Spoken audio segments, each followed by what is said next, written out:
कहानी की शुरुआत होती है स्कॉटलैंड के कोस्ट के पास एक बिल्कुल अलग और सुनसान आइलैंड पर, जहां माइकल अकेला रहता है। वहां पर आसपास कोई भी नहीं रहता, सिर्फ हवा की आवाज और समुद्र की तेज लहरें सुनाई देती हैं। उसके साथ उसका एक वफादार कुत्ता भी है जो हमेशा उसके पास बैठा रहता है। हर हफ्ते जेसी और उसके अंकल एक छोटी सी बोट से उसके लिए राशन और जरूरत का सामान लेकर आते हैं, लेकिन माइकल हमेशा उन दोनों से बचने की कोशिश करता है, उनकी तरफ देखना तक नहीं, दरवाजा खोलने से भी बचता है, मानो लोगों से दूर रहना उसकी आदत बन गई हो। एक दिन जेसी जब क्रेट घर के बाहर रख के जा रही थी, तब उसने क्रेट के ऊपर छोटा सा गिफ्ट भी रख दिया। वो गिफ्ट छोटा भले ही था, लेकिन दिल से दिया गया था। बोट धीरे धीरे दूर चली गई। तब माइकल घर से बाहर निकला। उसने बिना कुछ बोले क्रेट उठाया और गिफ्ट को जमीन पर छोड़ दिया। उसे गिफ्ट से कोई मतलब नहीं था। पूरा दिन वो घर के अंदर बैठा शराब पीता रहा। टेबल पर चेस बोर्ड लगा हुआ था और वो खुद के साथ ही चेस खेल रहा था। अगले हफ्ते जेसी ने हिम्मत दिखाई। इस बार उसने सिर्फ क्रेट नहीं रखी, बल्कि दरवाजे पर नॉक भी किया। माइकल ने गुस्से में दरवाजा खोला, क्रेट को पकड़ा और तुरंत दरवाजा बंद करने लगा, लेकिन जेसी ने अपना पैर दरवाजे के बीच में अड़ा दिया।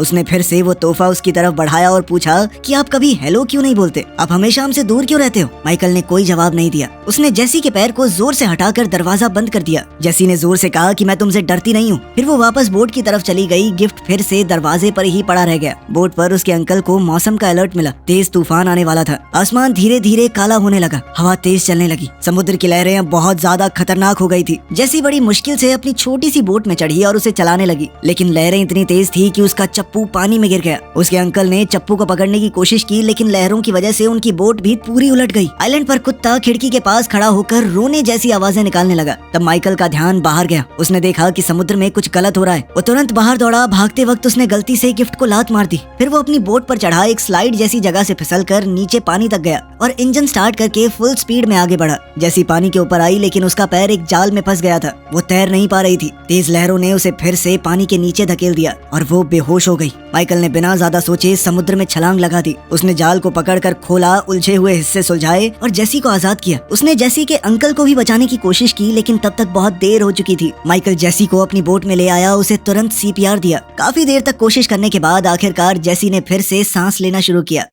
शाम को जेसी माइकल के बेड पर होश में आई। उसने आंखें खोलते ही अपने अंकल के बारे में पूछा। माइकल ने धीरे से सच बताया। ये सुनते ही जेसी रो पड़ी। पूरा दिन वो बेड पर ही लेटी रही। माइकल चुपचाप काउच पर सो गया। सुबह माइकल ने उसका एंकल चेक किया। वो सूजा हुआ था और जाल की वजह से कट भी पड़ गया था। जेसी ने पूछा कि तुमने पुलिस को कॉल क्यों नहीं किया, क्या किसी को पता भी है मैं यहाँ पर हूँ। माइकल ने बस इतना कहा कि आराम करो। जब माइकल पानी लेने गया, जेसी अचानक गुस्से में बोली कि मुझे इस आइलैंड से वापस अपने घर जाना है। उसने बताया कि मेरा परिवार मुझे ढूंढ रहा होगा, लेकिन माइकल जानता था कि लड़की की माँ मर चुकी है और उसका बाप तो उससे कभी मिला ही नहीं, तो कोई परिवार नहीं है तुम्हारा। माइकल बाहर गया तो जेसी ने बेड छोड़ा और उसके डेस्क में कुछ ढूंढने लगी। उसे वहाँ पर एक चाकू मिला। माइकल के कदमों की आवाज सुनकर वो जल्दी से बेड पर वापस आई और चाकू को पिल्लो के नीचे छुपा दिया। रात को जेसी को एक बुरा सपना आया। वो डरावनी आवाजें निकालने लगी। माइकल ने उसे चेक करने की कोशिश की और जैसे ही उसने जेसी को छुआ, वो झट से उठ गई और चाकू उसकी तरफ कर दिया। माइकल ने शांति से कहा कि सिर्फ सपना था। फिर उसने उसे सिखाया कि चाकू को कैसे सही तरीके से पकड़ते हैं और इस्तेमाल कैसे करते हैं उसका। दिन बीतने लगे। माइकल उसका ख्याल रखता रहा। उसे बाथरूम तक उठाकर ले गया, खाना बनाया, दवाई दी और उसके घाव साफ किए। धीरे धीरे जेसी बाहर चलने लगी और कुत्ते के साथ वक्त बिताने लगी।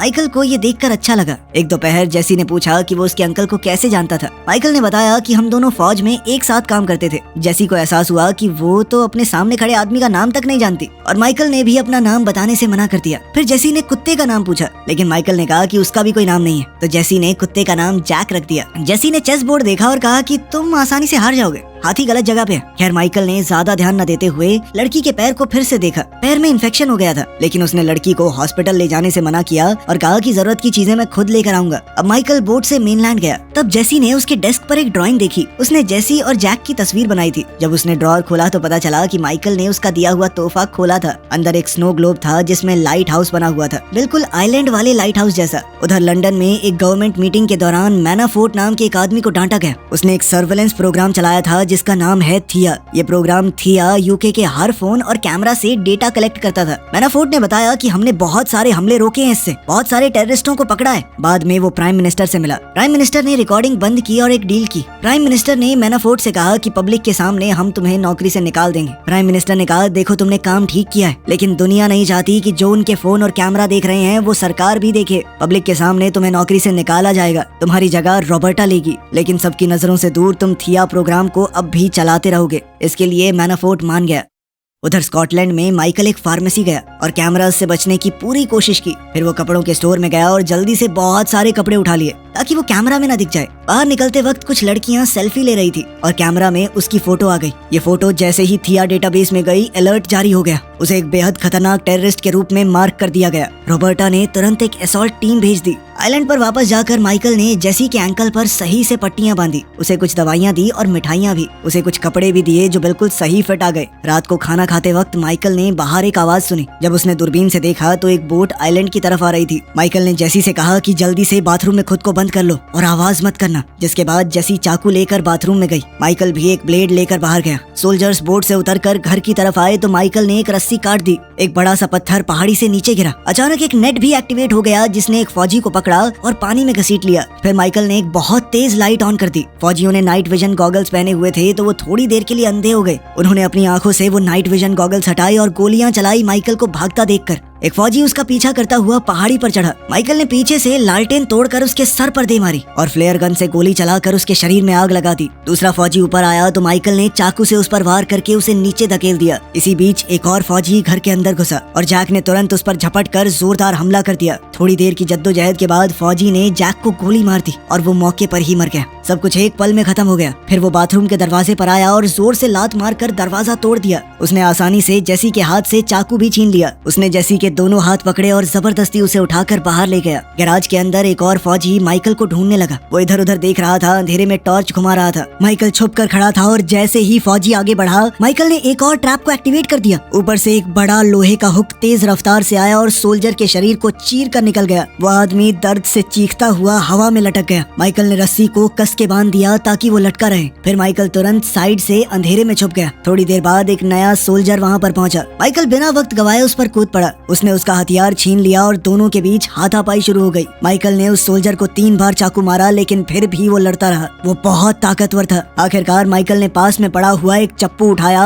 और उसके सर पर जोर से मारा, जिसके बाद वो फौजी लड़खड़ा कर नीचे गिर गया। माइकल ने चप्पू उसकी गर्दन पर जोर से दबा दिया जब तक उसकी सांस रुक नहीं गई। तभी अचानक से माइकल को जेसी की तेज चीख सुनाई दी। उसकी आवाज दर्द और डर से भरी हुई थी। माइकल ने तुरंत मरे हुए सोल्जर की गन उठाई और भागते हुए बाहर आया। उसने किडनैपर के पैरों पर गोली मारी ताकि वो गिर जाए। गोली लगते ही वो आदमी गिर गया। जेसी साइड में हट गई। अब माइकल को क्लियर शॉट मिला तो उसने आखिरी फौजी को भी खत्म कर दिया। नजदीक से देखने पर माइकल को पता चला कि एक फौजी के कपड़ों पर छोटा कैमरा लगा हुआ है। वो सब कुछ रिकॉर्ड कर रहा था। माइकल ने उसका पूरा इक्विपमेंट उठाया। फिर जेसी से कहा कि थोड़ी देर रुकना। माइकल घर के अंदर गया। वहाँ उसने जैक को जमीन पर पड़ा देखा। जैक बिल्कुल शांत था। माइकल उसके पास बैठा, उसके सर पर हाथ रखा और धीरे से माफी मांगी। मैं तुम्हें बचा नहीं पाया, उसके लिए सॉरी। फिर उसने किसी को फोन किया और धीरे से कहा कि मैं आ रहा हूँ और मेरे पास बैगेज है। कॉल खत्म होते ही उसने फोन की बैटरी निकाल दी ताकि कोई सिग्नल को ट्रेस न कर सके। फिर माइकल और जेसी सोल्जर की बोट पर बैठे और आइलैंड को छोड़ दिया। समुद्र में घप अंधेरा था लेकिन दोनों वहाँ से निकल गए।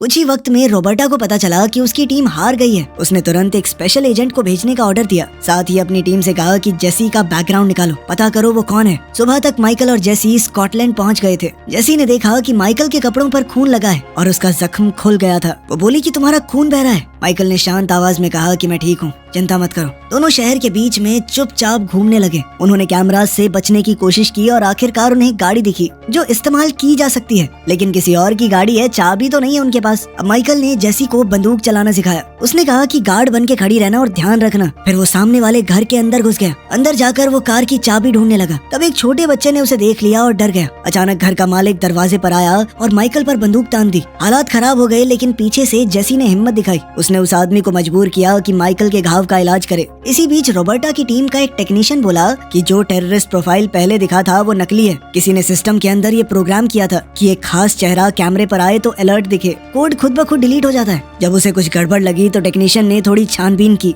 अब स्क्रीन पर माइकल की असली प्रोफाइल आई। लिखा था कि वो तो एक लड़ाई में मारा गया। रॉबर्टा ने कहा कि कोई हमें अपने ही लोगों को मारने पर मजबूर कर रहा है। टेक्नीशियन ने उसकी मिशन फाइल खोलने की कोशिश की लेकिन कंप्यूटर ने मैसेज दिया कि ये फाइल मौजूद ही नहीं है। तभी सिस्टम ने स्कॉटलैंड से 911 का एक कॉल पिक किया। एक लड़का रो रहा था ये कहते हुए कि उसके पापा को एक आदमी और लड़की ने पकड़ लिया है। रॉबर्टा ने तुरंत नई टीम भेजी और साथ में पहले वाले एजेंट को भी भेजा। उधर मैनाफोर्ट मैनाफोर्ट अपने सॉफ्टवेयर से सब कुछ देख रहा था। उसने रिकॉर्डिंग चेक की और शॉक हो गया कि माइकल जिंदा है। जब उसने सुना कि रॉबर्टा एक खास एजेंट को भेज रही है, उसने उस एजेंट को पहले कांटेक्ट किया और कहा कि ये ब्लैक ऑपरेशन है, तुम सिर्फ मुझे रिपोर्ट करोगे। एजेंट वर्कमैन पहले से उसका वफादार है तो वो तुरंत मान गया। मैनाफोर्ट ने ऑर्डर दिया कि माइकल और जेसी दोनों को मार दो। घर के मालिक ने माइकल के घाव को बंद किया। वो वहाँ से निकलना चाहता था लेकिन पुलिस ने बिल्डिंग को घेर लिया। ओनर के बेटे ने मान लिया कि मैंने ही पुलिस को फोन किया था। पुलिस को ऑर्डर था कि वो हमला ना करे, लेकिन जैसे ही ओनर दरवाजा खोलने भागा, वॉकमैन ने सीधा उसके सर में गोली दाग दी। माइकल ने सही वक्त पर लड़के को रोक लिया, वरना वो भी मारा जाता। वर्कमैन ने पुलिस की गाड़ियों पर लगातार गोलियां चलाकर उन्हें तोड़ दिया। वहीं माइकल और जेसी पीछे के दरवाजे से भागने लगे, लेकिन तभी दो पुलिस वाले सामने आ गए। माइकल अकेला दोनों से भिड़ गया और कुछ ही सेकंडों में दोनों को बेहोश कर दिया। तीसरा पुलिस वाला बाहर आया तो माइकल ने सीधा एक मुक्का मार के उसे भी गिरा दिया। उसने पुलिस वाले के हथियार भी उठा लिए। बाकी पुलिस वाले जब रोकने के लिए आए तो माइकल ने पेपर स्प्रे और टेजर से सबको गिरा दिया। आखिरी पुलिस वाले ने तो लड़ने की कोशिश भी नहीं की। माइकल ने उससे सीधा चाबी ले ली। अब दोनों पुलिस की गाड़ी में बैठकर भागने लगे। बाहर निकलते वक्त माइकल से कुछ गाड़ियां टकरा गई, लेकिन वो फिर भी बचकर निकल गया। रॉबर्टा कैमरास पर सब कुछ देख रही है। उसने वर्कमैन को कॉल करने की कोशिश की, लेकिन उसने अपने कम्युनिकेशन डिवाइस बंद कर दिए थे। वर्कमैन पुलिस कार का पीछा करने लगा। उसने अपनी गाड़ी से उनकी कार को टक्कर मारी। माइकल ने स्पीड बढ़ा दी तो वर्कमैन ने गोली चलाई। खिड़की तो टूट गई लेकिन कोई घायल नहीं हुआ। फिर उसने 2-3 और टक्कर मारी। जंगल के रास्ते दोनों गाड़ियां चलती रही। माइकल ने अचानक से तेज मोड़ लिया ताकि दुश्मन कंफ्यूज हो जाए, लेकिन वर्कमैन भी तेज था। उसने तुरंत फॉलो किया और फिर से टक्कर मारी। वर्कमैन ने फिर गोली चलाई। माइकल ने गाड़ी को जिगजैग चलाकर बुलेट्स को मात दे दी। फिर वो धीरे धीरे चलने लगा। जैसे ही वर्कमैन आगे निकला, माइकल ने उसकी गाड़ी को जोर से साइड से मारा, जिससे गाड़ी पलट कर गिर पड़ी। माइकल ने ये पक्का किया कि उसकी गाड़ी रोड से बाहर हो जाए। फिर वो और जेसी वहाँ से निकल गए।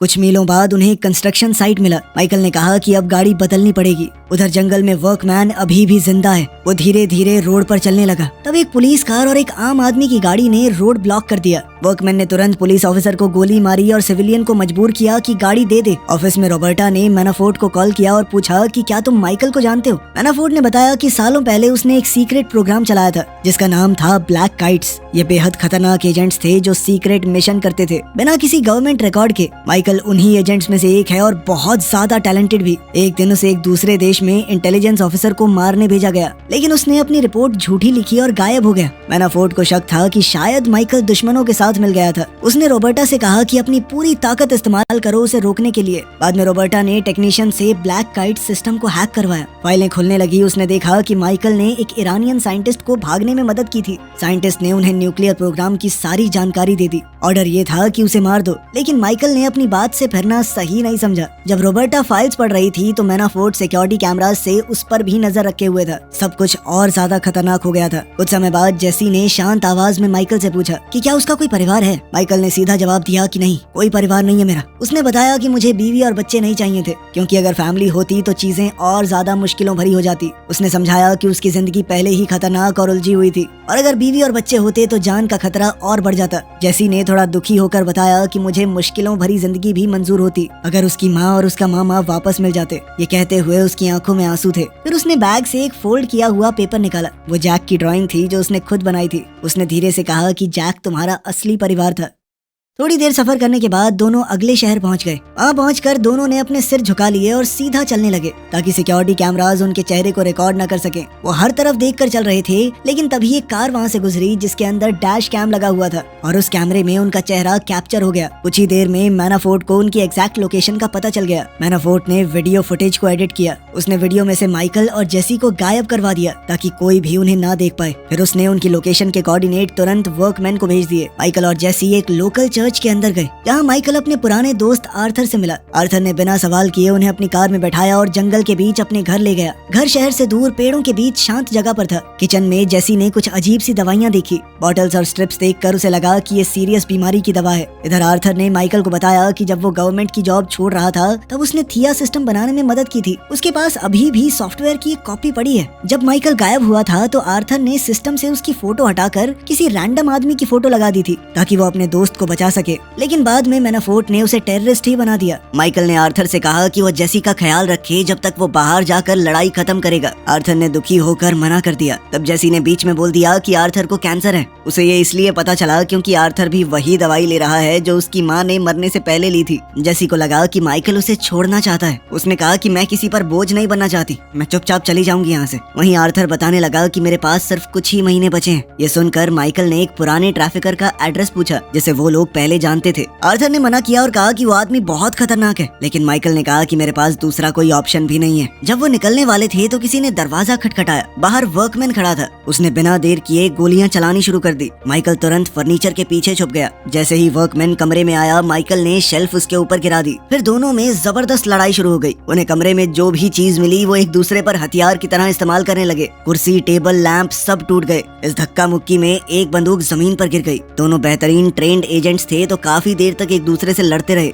आखिरकार वर्कमैन ने माइकल को हरा कर उसे दबा दिया, लेकिन आखिर में वर्कमैन माइकल के ऊपर हावी होने लगा। जब वो माइकल को मारने ही वाला था तब जेसी ने बंदूक उठाकर उस पर तान दी और रुकने को कहा। वर्कमैन तुरंत उस पर झपटा और बंदूक छीन ली। तब माइकल ने पास में पड़ी हुई नेल गन उठाई और वर्कमैन पर कई बार वार किया। फिर वो जेसी को पकड़कर वहाँ से भागा। वर्कमैन ने फिर से गोलियां चलानी शुरू कर दी, लेकिन तब तक माइकल और जेसी आर्थर के साथ कार में बैठकर निकल गए। वर्कमैन भागते हुए पीछे गोली चलाता रहा, लेकिन देर हो चुकी थी। मैनाफोर्ट ने उसे मैसेज भेजा और पूछा कि काम खत्म हुआ या नहीं। वर्कमैन ने जवाब दिया कि नहीं। तब मैनाफोर्ट ने अपने असिस्टेंट से कहा कि टीम को तैयार करो। शहर पहुंचकर आर्थर ने माइकल को एक फोन दिया और खुद अलग हो गया। अब माइकल और जेसी अकेले ड्राइव कर रहे थे। जेसी ने कहा कि मुझे अपने साथ अगले आइलैंड पर साथ ले चलो। माइकल ने मना कर दिया और कहा कि मैं चाहता हूँ तुम एक बेहतर जिंदगी जियो।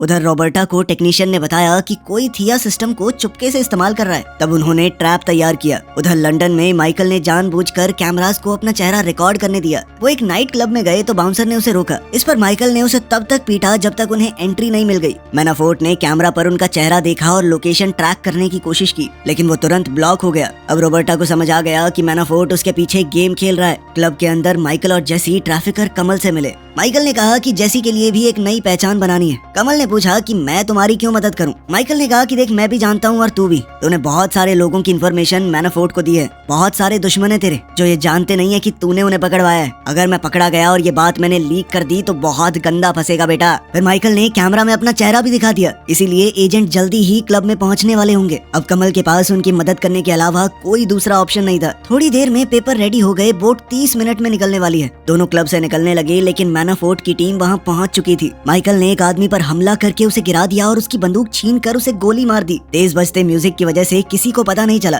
फिर माइकल ने एक टूटे हुए ग्लास से दूसरे एजेंट को भी मार दिया, लेकिन फिर जब तीसरे एजेंट को उसने गोली मारी तो लोगों को शक होने लगा। जेसी और माइकल बाथरूम कॉरिडोर की तरफ भागे, लेकिन वहाँ भी एक एजेंट मिल गया और शूट आउट शुरू हो गया। माइकल ने दुश्मन का ध्यान हटाकर जेसी को वापस क्लब में खींच लिया। वहाँ एजेंट्स ने उसे घेर कर पीटना शुरू कर दिया। जेसी मदद करने आई, लेकिन एक आदमी ने उसे गिरा दिया। माइकल ने तुरंत उस आदमी को गोली मारी और अब क्राउड पैनिक में भागने लगा। हंगामे में एक एजेंट ने मौका पाकर जेसी को किडनैप कर लिया। उधर माइकल ने आर्थर को फोन किया। आर्थर सिक्योरिटी कैमरास से किडनैपर को फॉलो कर रहा था और वो लगातार बता रहा था कि किस तरफ जाना है। जैसे ही जेसी को एक वैन के पीछे फेंका गया, उसी वक्त रॉबर्टा की टीम भी पहुंच गई और रोड को ब्लॉक कर दिया। माइकल को लगा कि वो भी दुश्मन है। उसने कुछ फौजियों को पीट कर रास्ता खोला और भागता रहा। वैन मिलते ही मैनाफोर्ट के एजेंट्स ने उसे घेर लिया। माइकल ने एक एक करके सबको गिरा दिया और जेसी तक पहुंच गया। तभी वर्कमैन वहां आया, लेकिन तब तक दोनों ने एक बाइक चुरा ली और भाग गए। समुद्र के किनारे बने प्लेटफॉर्म पर जेसी रो रही थी। वो माइकल के बिना नहीं जाना चाहती। तभी अचानक गोली की आवाज आई। माइकल ने जेसी को बोट पर धक्का दिया और उसे सेफली वहां से निकाल दिया। इसके बाद माइकल और वर्कमैन ने एक दूसरे पर गोलियां चलाई जब तक गोलियां खत्म नहीं हो गई। फिर दोनों अपने हाथों से लड़ने लगे। पाइप और चेन से अटैक किया। वर्कमैन माइकल का गला घोटने लगा, लेकिन माइकल ने उसे नीचे गिरा दिया और चेन से कई बार मारा। आखिर में उसने चेन को पाइप पर लपेटकर वर्कमैन के सर पर जोरदार वार किए और उसे मार डाला। कुछ समय बाद अपने बड़े घर में मैनाफोर्ट ने खिड़की से बाहर देखा। 2 गार्ड जमीन पर मरे पड़े थे। जब वो मुड़ा तो माइकल कमरे में खड़ा था। दोनों ब्लैक काइट प्रोजेक्ट पर बहस करने लगे। आखिर में माइकल ने सीधी गोली उसके सर में दाग दी। 3 महीने बाद स्पेन में जेसी एक नई जिंदगी शुरू कर चुकी थी। रॉबर्टा और उसकी टीम उसे दूर से देख रही थी, इस उम्मीद में कि कभी तो माइकल वापस आएगा।